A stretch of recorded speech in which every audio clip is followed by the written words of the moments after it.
Acho back here with us. I'll start with you, Acho. How do you like the coach guaranteeing wins?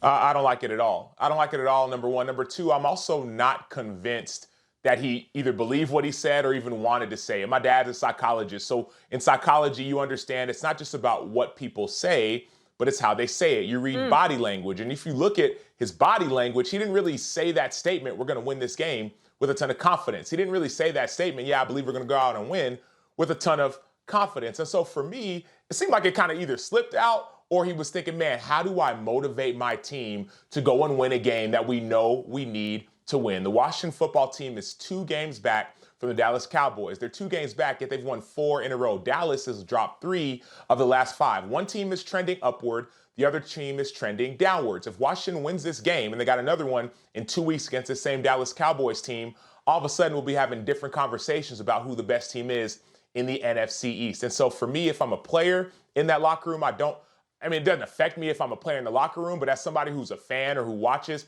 I don't like that statement one bit because it doesn't help me as a player or as a fan feel more confident in my ability to go win that game.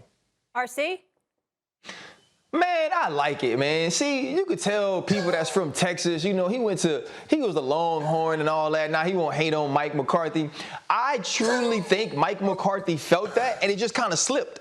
Right? I think he had been talking about it the entire week. Obviously, people are asking, is this game going to be close? Will the Washington football team win? And I feel like he's been answering that question all week. Nah, we going to win the game. And then when it comes out, because it's not his personality, because he's not a Rex Ryan, because he's not one of those people that brags and boasts, he was like, oh, hell.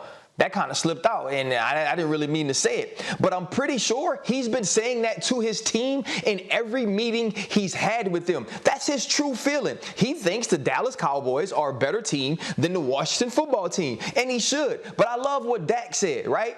Dak said, hell yeah. Like, that's what we feel. If you're getting prepared for this game and you got the star on your helmet or the star on your chest, you believe we're going to go out and win. And, Sacho talking about psychology. Listen, guys, football ain't always a smart sport.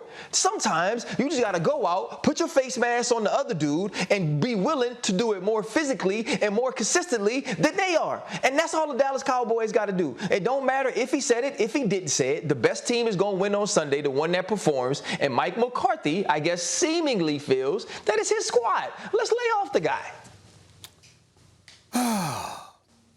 Something, Ryan Clark. Is Southern Steve here? No, it's not Southern Steven. It's Steven here. You know what, Ryan Clark? It's interesting that you said what you said, because here's the funny part about it. I love what he said, too, but for entirely different reasons.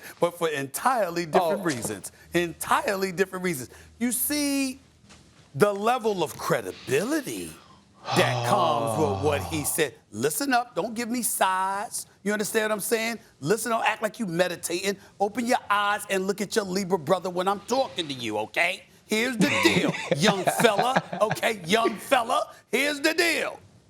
If Ryan Clark was saying this, there would be a strong level of credibility. I personally think LSU should have talked to you before they hired Brian Kelly. That's just my personal opinion. It's just my personal opinion. But having said all of that, what's done is done. They'll be reaching out to you in short order throughout the future. Here's the deal. If you're Mike McCarthy, what level of credibility you had? You just missed games because of COVID protocols. You wasn't the only one that missed games before because of COVID protocols. You got cats getting suspended because they trying to bribe test detectors. You got other dudes getting knocked off because of PED use. Listen, he the coach, right? Is he the coach? Is he the coach? He the coach. Is he the coach? Right? He the coach, right? Coach. So that means you don't play. You coach. That means you run the organization. You run the team, okay? Excuse me, why the hell all these problems happening under your watch? How come you not making sure to avoid some of these problems?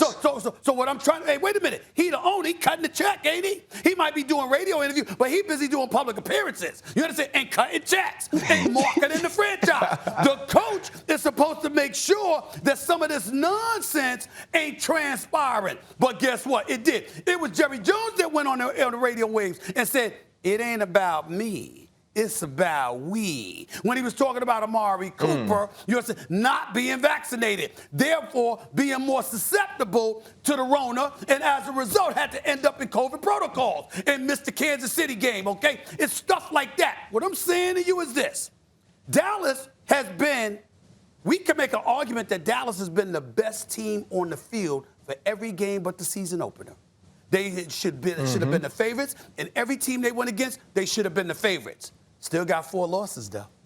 You're down 30 to nothing to Denver, even though you lost to Kansas City, all right? Yeah. And you didn't have Amari Cooper for that game. Kansas City only scored 19 points. You trying to tell me with the rest of the personnel you got, you couldn't get more than 9 points? You couldn't get more than 3 field goals? All right, CeeDee Lamb was out. CeeDee Lamb and Amari were out against the Raiders. I got it. But the Raiders, the John Gruden fiasco, obviously the tragedy involving Ruggs. And then you had another player that was extra. They've just been plummeting because they got a lot of psychological things What did the going on Dallas within the Cowboys organization. do to you? No, listen to me. What I'm saying to you is this.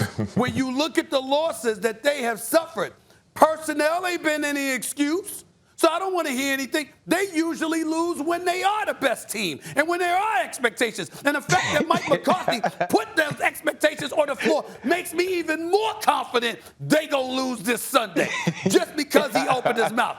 That's why I love it. I got nothing more to say, even though I wasn't saying anything. Do you guys have anything more to say? They ain't got nothing to say. Let's go to break. It's just a lot. He's insufferable. Thanks for watching ESPN on YouTube. For live streaming, sports, and premium content, subscribe to ESPN+.